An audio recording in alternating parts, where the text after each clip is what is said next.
On va essayer de vous faire découvrir ce qu'est le club de Bath dans la ville de Bath. Bath, ça veut dire bain en anglais. Et voyez-vous, cette immense baignoire verte en ville fait aussi partie de son histoire.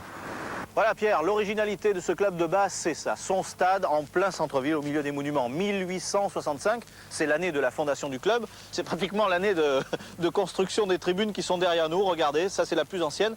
Il y en a une autre qui a été construite ici aussi pour les sponsors, il y a 3 ans seulement. C'est le seul point de modernité qui existe dans ce stade. Et puis regardez, là, on a rajouté encore des tribunes hier pour cette rencontre de Coupe d'Europe. On a tout construit en fait au dernier moment. Regardez le tableau d'affichage, il est quand même pas parmi les plus modernes. On a tout rajouté au dernier moment. 8200 places seulement, vous vous rendez compte, alors qu'à Toulouse, cet après-midi, il y en avait 27 000. Et puis on va aller voir du côté des vestiaires. Hier soir, on a pu y pénétrer. Vous allez voir, c'est pas triste non plus. Avec la caméra de Pierre Le Petit, on va se promener un petit peu de l'autre côté, du côté de Bath. Regardez, ici ce sont les initiales, regardez. Bath Rugby Football Club. Il manque même des carreaux. Regardez, Pierre Le Petit nous le montre, il manque même des carreaux ici, le long des vestiaires. Voilà, c'est l'exiguïté des lieux. C'est ici les vestiaires d'une équipe qui vient de se qualifier pour une finale de Coupe d'Europe. Vous le voyez, c'est exigu. Il n'y a pas beaucoup de place et tout le monde est obligé de se serrer pour circuler. C'est pas très moderne vraiment pour une équipe qui elle, va jouer en finale de Coupe d'Europe. Voilà. Et franchement, regardez-moi cette tribune de presse. 24 places seulement. Ça non plus, c'est vrai, ça n'est pas digne d'un finaliste de Coupe d'Europe. Remarquez au moins, chacun a son nom et sa place. Sinon, qu'est-ce que c'est joli Bath.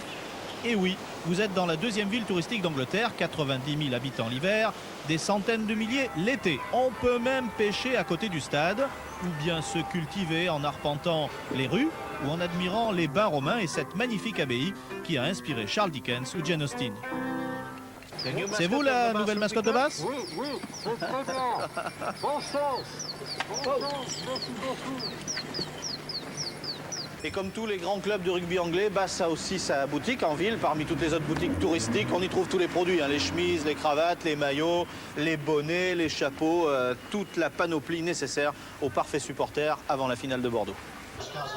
Alors en plus, nous sommes allés espionner dans les pubs. Enfin, nous avons plutôt rencontré un espion de qualité de la demi-finale de cet après-midi. Le capitaine de l'équipe de Bath, c'est lui, Andy Nicol.